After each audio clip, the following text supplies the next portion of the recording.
अस्सलाम वालेकुम डॉक्टर्स। आज का हमारा टॉपिक है नेफ्रोलिथियासिस मैनेजमेंट।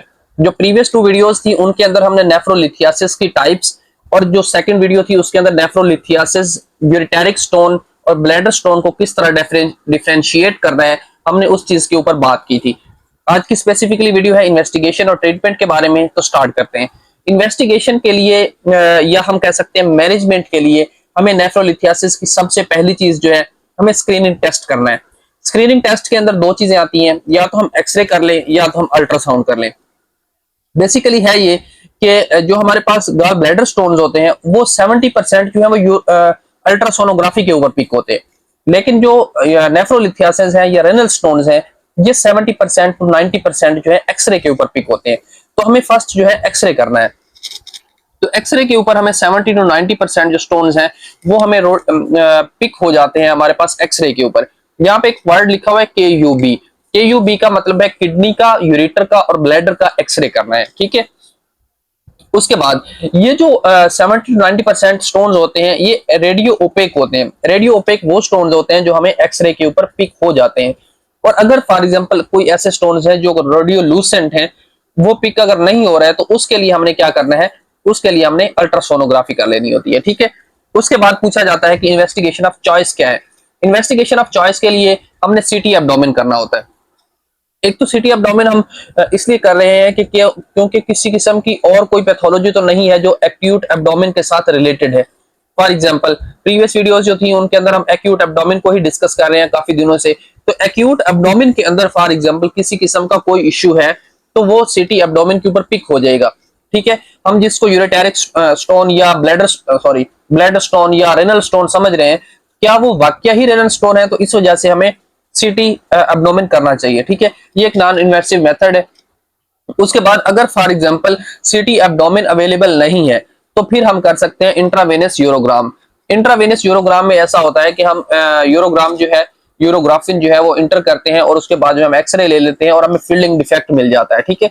तो होप्स हो कि ये चीजें आपको पता होंगी। अगर नहीं पता तो फिर कमेंट बॉक्स में पुट कीजिएगा, मैं इंशाल्लाह इसको मजीद डिटेल के अंदर IUV के ऊपर एक वीडियो बना दूंगा, ठीक है।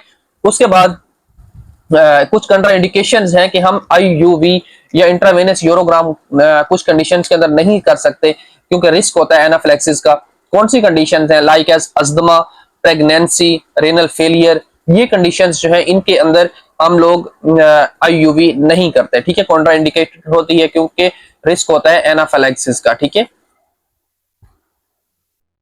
फिर उसके बाद कुछ एडिशनल इन्वेस्टिगेशन हैं जो कि बेसलाइन हमें करनी चाहिए, जैसा कि हमें CBC कर लेना चाहिए UTI को रूल आउट करने के लिए, क्योंकि व्हाइट ब्लड सेल्स इसके अंदर इंक्रीज होंगे अगर किसी किस्म का कोई इन्फेक्शन चल रहा होगा। यूरिन एग्जामिनेशन कर लेना चाहिए जिसके अंदर हमें देखना चाहिए कि कोई पस सेल तो नहीं आ रहे, RBCs तो नहीं आ रहे हैं यूरिन के अंदर। उसके अलावा रेनल फंक्शन टेस्ट कर लेना चाहिए कि रेनल जो है वो अपना फंक्शन प्रॉपर परफॉर्म कर रहा है या नहीं कर रहा। उसके बाद यूरिन कल्चर कर लेना चाहिए हमें, जिसके अंदर हमें पता चल सकता है कोई बैक्टीरिया तो नहीं है जो कि ये सब कुछ करवा रहा है, क्योंकि आपको पता है कि ट्रिपल फॉस्फेट स्टोन्स जो थे वो कहां से UTI की वजह से ही बन रहे थे, ठीक है। उसके बाद बायोकेमिस्ट्री कर लेनी चाहिए जिसके अंदर हमें serum calcium phosphate, magnesium, uric acid वगैरह का पता चल सकता है, क्योंकि यूरिक एसिड स्टोन्स भी हमने प्रीवियस वीडियो के अंदर देखे थे। तो वो जो चीजें हैं ये सारी की सारी हमें बायोकेमिस्ट्री के ऊपर पिक होने में हेल्प करेंगे, ठीक है। तो ये थी इन्वेस्टिगेशन जो कि हमें कर लेनी चाहिए नेफ्रोलिथियासिस के केसेस के अंदर पिक करने के लिए, ठीक है। उसके बाद अगर हम ट्रीटमेंट के बारे में बात करें तो ट्रीटमेंट का जो मेथड है वो डिपेंड करता है स्टोन के साइज के ऊपर। अगर फॉर एग्जांपल साइज है 5 mm से कम तो फिर हमें क्या करना है, फिर हमें कंजर्वेटिव ट्रीटमेंट देना है। कंजर्वेटिव के अंदर क्या चीजें हैं, हमने सिंपली पेशेंट को कहना है कि 3 to 4 लीटर जो है वो पानी पिए डेली। जब 3 to 4 लीटर वाटर इनटेक करेगा तो उससे क्या होगा कि वो बहुत ही छोटा साइज का स्टोन है तो वो सिंपली यूरिन के थ्रू बॉडी से आउट हो जाएगा। लेकिन फॉर एग्जांपल अगर 5 mm से ज्यादा है तो फिर हमने क्या करना है, फिर हमने मेडिकल ट्रीटमेंट देना होता है। मेडिकल ट्रीटमेंट में हमने नेफिडिपिन देना होता है, ठीक है, जो कि 10 mg पर 8 आवर्स हमने देना होता है। ये नॉर्मली जो MBBS लेवल तक के एग्जाम्स होते हैं वहां पे डोजेज नहीं पूछी जाती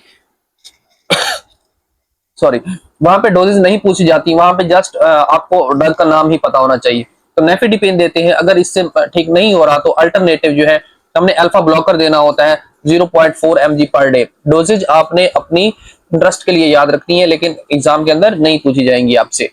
फिर उसके बाद क्या है, अगर फॉर एग्जांपल ये चीजें अनसक्सेसफुल रहती हैं तो फिर हमने क्या करना है, फिर हमने करना होता है ESCL।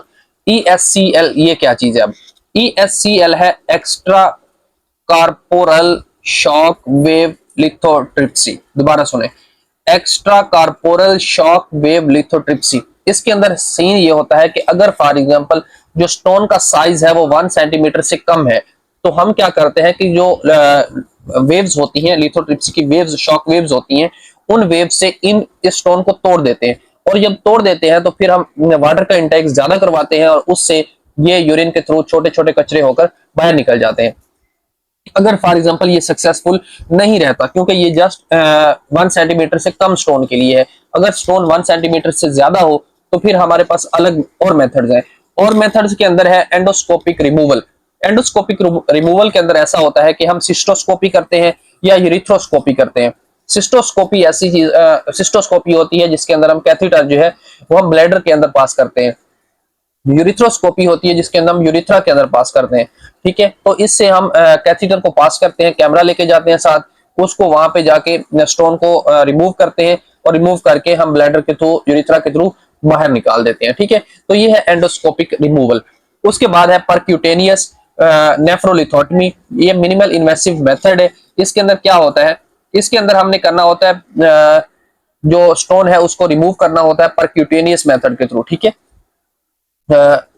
अगर ये फॉर एग्जांपल ये भी सक्सेसफुल नहीं होता तो बहुत ही कम चांसेस हैं जिनके अंदर हम रेयरली हम सर्जरी करते हैं। तो सर्जरी के अंदर हम जो स्टोन है उसको अब रिमूव कर देते हैं। सर्जरी के अंदर भी हमारे पास 3 अलग अलग चीजें हैं जो कि हमें पता होनी चाहिए। जो फर्स्ट ऑफ ऑल है पाइलोलिथोटोमी।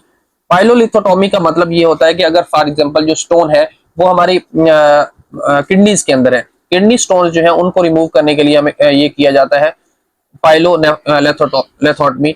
अगर फॉर एग्जांपल जो स्टोन है वो हमारे ब्लैडर के अंदर है तो उसके लिए हमने क्या करना होता है, उसके लिए हमने करना होता है सुप्रा प्यूबिक लिथोटमी। ठीक है, अगर फॉर एग्जांपल जो यूरिटेरिक स्टोन है तो यूरिटेरिक के लिए हमने क्या करना होता है, यूरो लिथोटमी। ठीक है, तो ये चंद कंडीशंस है जो कि हमें पता होनी चाहिए ओपन सर्जरी के रिलेटेड, और ये सारी की सारी चीजें हैं जो कि रिलेटेड है मैनेजमेंट के नेफ्रोलिथियासिस के। ओके, तो होप सो कि ये सारी चीजें आपको समझ आई हैं। अगर यहाँ तक कोई क्वेश्चन है तो कमेंट बॉक्स में पुट कर दीजिएगा। नेक्स्ट वीडियोस के अंदर देखेंगे हम नेक्स्ट कौन सा टॉपिक स्टार्ट करने वाले हैं, या स्टार्ट से लेकर नेफ्रोलिथियासिस जहां से हमने स्टार्ट किया उसकी टाइप्स के रिलेटेड किस तरह डायग्नोसिस वाली वीडियो थी, रेनल स्टोन्स की, यूरेटेरिक स्टोन और ब्लैडर स्टोन के डिफरेंसेस की, या ये वीडियो है इन्वेस्टिगेशन और ट्रीटमेंट के हवाले से। यहाँ तक अगर कोई भी क्वेश्चन है, कोई पॉइंट क्लियर नहीं हुआ, कोई टर्म समझ नहीं आई, तो आप कमेंट बॉक्स में पुट कीजिएगा। मैं इंशाल्लाह आपको एसएप रिप्लाई करूंगा। फिलहाल के लिए इतना ही। थैंक यू डॉक्टर्स, अल्लाह हाफिज।